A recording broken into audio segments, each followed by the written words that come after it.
బలగం సినిమాలో అన్నా చెల్లెళ్ళు ఏంటికి విడిపోయినారో తెలుసు కదా.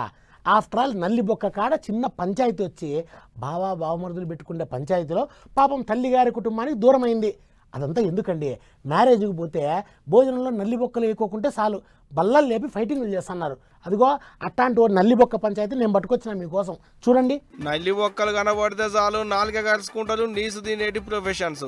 కార్యాలకు పోయిన కాడ ఇక నల్లి బొక్కలు పల్లెంలో పడకుంటే నరాలు దిగినట్టే నానా రవస చేస్తుంటారు. అడిగినాక కూడా వేయలేదంటే ఇక అంతే సంగతి. కూర బకెట్లు బల్లాలైతాయి, గంటెలు బాణాలైతాయి, పల్లెలు ఫ్లయింగ్ సాసర్ల లెక్కనే కంతల మీదే గుర్తాయి. కంసే కం అసంటి ముచ్చటే ఒకటి నిజామాబాద్ జిల్లాలైంది.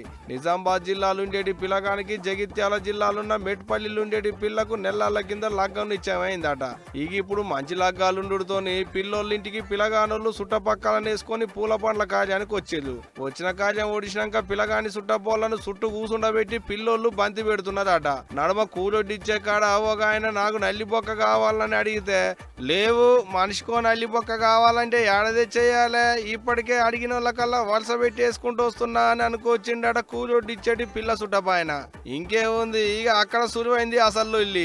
నాకంటే ముందట ఉన్న వాళ్ళందరికీ వలస పెట్టేసుకుంటూ వస్తున్నావు, నాకనేసరికి ఏమో పండ్లు కొరుకుతున్నావు అనుకుంటా లొల్లికి దిగిండట. ఇంకేముంది, ఇక లొల్లి సిలికి గాలివానైనట్టు పోలీసు వాళ్ళకి అడిగి పోయింది అనుకోరాదు. అట్టా ఇద్దరికి పులులు కలవకపోయేటాళ్లకు పప్పన్న నాడే పరాయోళ్ళ ఇల్లు పిల్లగాడు. అంత మంచిగానే ఉన్నారు కానీ పాడై పిల్లగాడిని దూరం చేసేది కదా.